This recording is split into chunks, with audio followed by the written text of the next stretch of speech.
Welcome back to Grit on the Rocks podcast, where we try to make masculinity cool again, as we've said in 2025 now. Why do we say that? Well, because, as we've said before, and we'll keep saying it, even though things are shifting little by little in a good way, right, in my opinion. But, for the past decade, anytime you mention masculinity, anytime you mention men, it's become, you quickly hear that term toxic masculinity being thrown around. So that's why we're here, Grit on the Rocks podcast. So today, I am your host, David, just in case. Today, I wanted to take a moment to talk about, and this is one of those pieces that you find online, and you just take them, and it's like, you know what? I want to read this on the show. I don't know exactly what it says. I decided to wing it that way. But I found it interesting because it's called 18 mistakes, right? 18 husband mistakes you can't afford to make and how to fix them, right? That's what it says. So we're going to be going down through these 18 and I guess hope for the best. So stick to the end. This is Grit on the Rocks podcast, a Buenos Dias Media production. This podcast is a Buenos Dias Media production.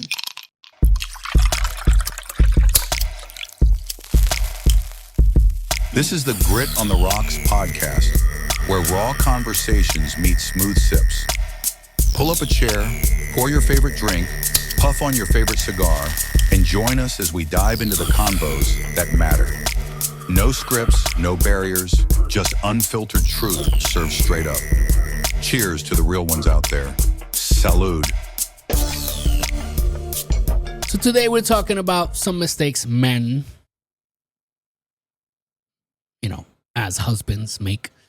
And I'm sure most of these apply to both sides, right? Husbands and wives. Because we all make mistakes. We've all had to apologize a few times for things we do, men and women alike. But truth be told, some things just kind of go unnoticed by those who commit some of these acts.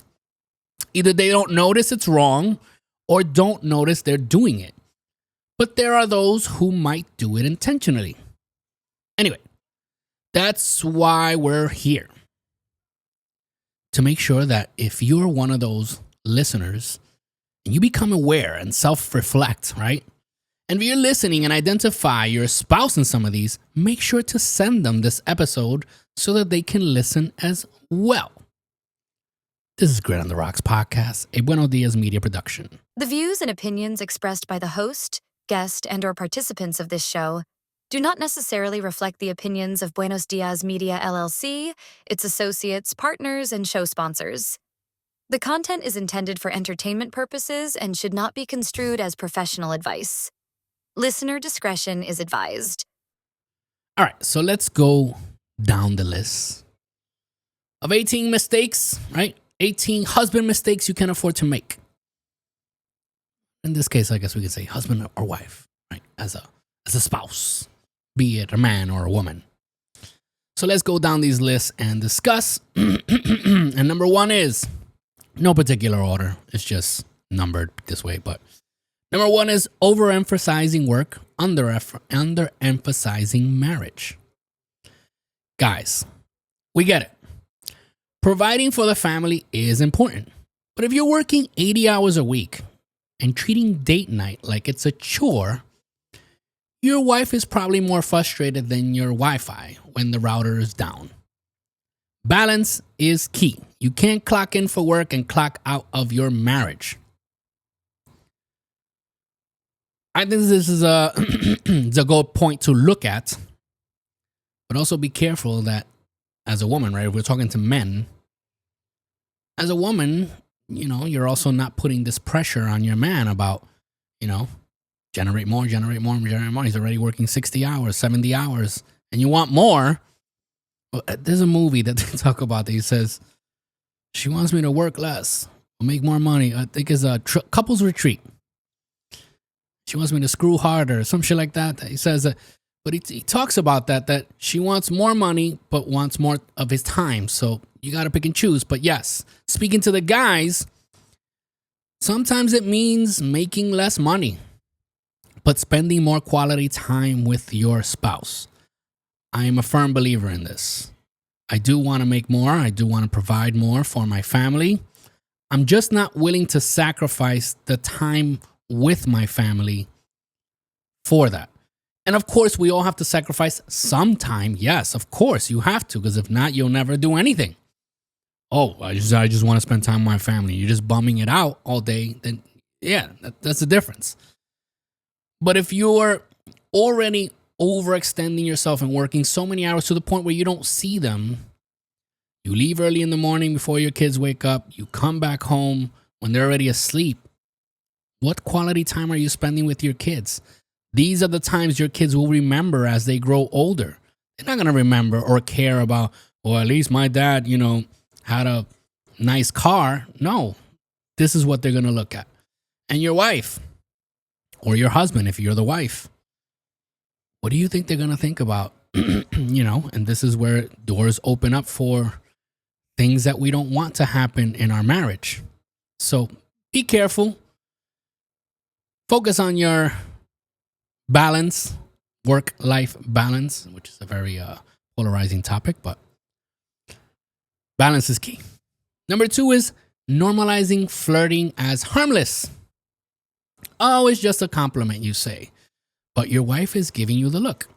Flirting may seem innocent to you, but it's like playing with fire. Eventually, someone or something burns. Stick to complimenting your wife. Trust me, should appreciate it more than you think. I always look at this as, how would I feel if my wife did this to me? That's how I look at it. And if I know that if my wife is flirting with other men, it would really enrage me and it would be a problem, then why would I think it's cool for me to flirt with women? And also looking at it, flirt with a woman who might have a husband. So again, you put yourself in the position of, how would I feel if another man is flirting with my wife? So just don't do it. Easy. Just don't do it. Number 3, generous outside, stingy inside. You'll pick up the tab for your buddies at the bar, but when your wife asks for a new toaster, suddenly you're an accountant reviewing the household budget. Being generous starts at home, folks. Don't let her think the neighbor's husband is nicer. This I've seen many times. They want to go out with the boys. They're balling, buying drinks for everybody. Let's go to expensive dinners. Let's do this. Oh, money's not an option. But then when it gets to home, now it's a problem. When your wife wants something, or just taking out your wife or your kids. It's not only about the wife, also your kids. You want to be mega generous and you want to show the world that you're so giving. But then at home, you're Scrooge. Not a good look, my friends. Number 4, equating affection with weakness. Some men act like hugging their wife or saying I love you is kryptonite. Newsflash, it's not. Show affection. It doesn't make you weak. It makes you smart. Happy wife, happy life is a cliche for a reason. I can tell you by personal experience, my wife listens to me tell her I love her minimum once a day. That's a bare minimum. And I don't consider myself weak. I don't think I'm weaker for that. But yeah, showing affection is not weakness. And I know this has been pushed. And again, this is where stuff like, toxic masculinity taught them that. Well, maybe. But yeah, it is important to say what you feel. Show how you feel to especially your immediate family, meaning your spouse and your children. Number 5, using material gifts to bypass issues. Yes, flowers are lovely. No, they won't fix the fact that you forgot her birthday last year. Gifts should enhance the relationship, not cover your mistakes like frosting on a burnt cake. We see that a lot, right? People that want to buy their way out of things. Don't do it. Number 6 is prioritizing others' attractiveness. Commenting on your wife's beauty should be your daily hobby. Commenting on other women's beauty, that's how you end up sleeping on the couch if you are lucky. This is another one that goes both ways. I don't think it should be to the point where, again, let's say you're watching a movie or a show. I don't think I should get upset if my wife says, wow, that's a hot man or handsome man. I don't think I should get upset about that. You know, she's commenting. It's on TV. Now, if it's somebody that, you know personally, there you have to be more careful. Now, if she says, oh, man, your friend is hot, that's an issue right there. So, yes, prioritize your spouse's attractiveness. Tell your wife, tell your husband how attractive they are. And if they're not attractive, then tell them. I don't think that'll work very well for many people, but, I'm like, yeah, maybe we should do this or maybe do that. Like, I like that my wife, I want her to tell me what she likes, what she doesn't like, what she would like. Because I want to be that person she desires. Always. So, why not hear it? But not everybody can handle that, so I don't know. Number 7, squandering resources on vices. Blowing your paycheck on poker nights or cigars every weekend might seem fun, but your wife is probably calculating how much college tuition that money could have covered. Balance your hobbies with family needs. I agree. I do have the hobby of cigars, but I never take away from one thing for the other, right? I can enjoy an occasional cigar. It's not like I'm an avid cigar smoker. I don't smoke every day. So I do it, occasionally. I'll go to the lounge, maybe once a week, maybe once every 2 weeks or whatever it is. But it's, I'm not sacrificing my kids' college. I'm not sacrificing groceries. I'm not sacrificing bills. And that's basically, in my case, it's basically the only hobby I have. Rest of the time, I'm either working here or working at my W-2 or working on my business. So that's the only, leisure time that I have. And again, I'm very, very intentional that I'm not sacrificing one important thing for a hobby. But there are people that do something, like poker or lottery.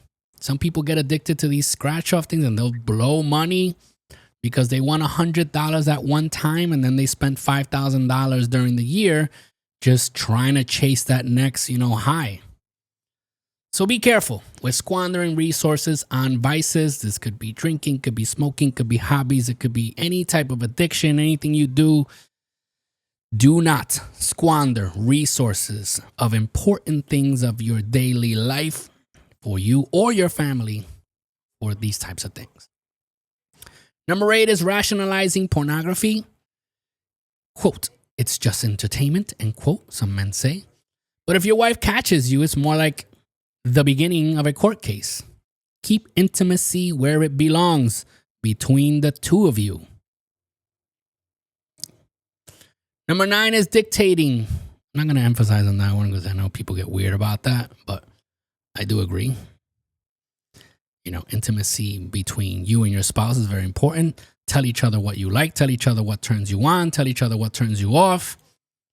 And whatever you do in your bedroom, whatever fantasy you live out in there, it's between the two of you and it is okay. Because that is your wife. That is your husband. Number 9 is dictating instead of collaborating. Marriage isn't a dictatorship. It's a partnership. If you think you're the CEO of your household, just remember that CEOs can get fired too. And this goes both ways. There should not be a dictator in the house, be it the man or be it the woman. Sometimes we have strong-willed women that want to control everything and run everything, and everything has to be done how they want it, even if it's all in shambles. And men too. I think it's a two-way street. I think it's a partnership. I think we both have 100% of the decision-making power in our household is myself and my wife. Number 10 is dismissing wife's input. Your wife isn't just a suggestion box. Ignoring her inputs it's like ignoring the GPS on a road trip. You'll end up lost, frustrated, and probably hungry. Again, another one that goes both ways. I think the most important input in my life right now is my wife's and my kids. That's it.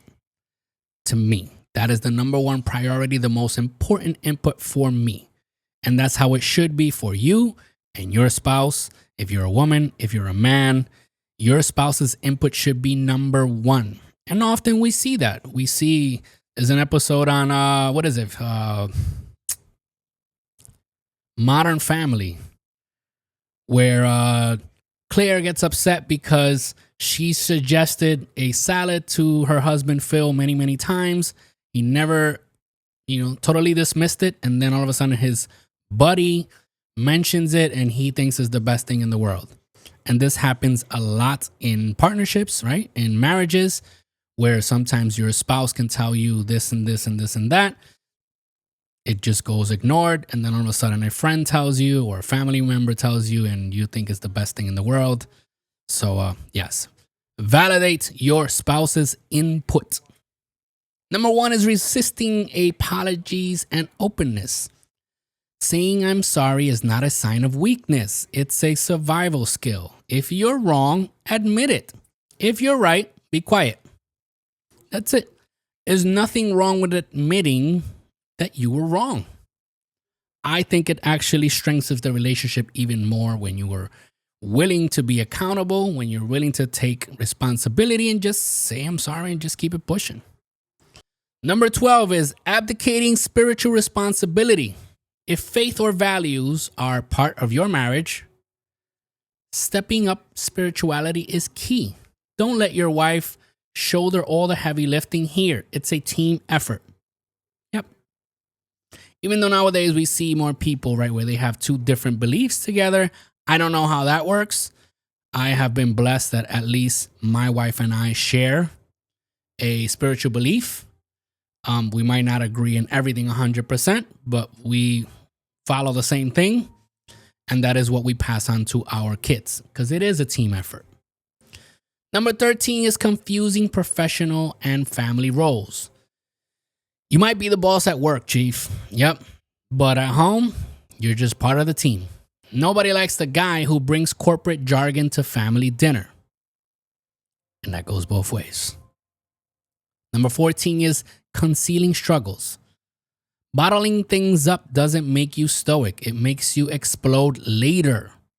Open up about your challenges. Your wife isn't a mind reader, but she can be your greatest support system.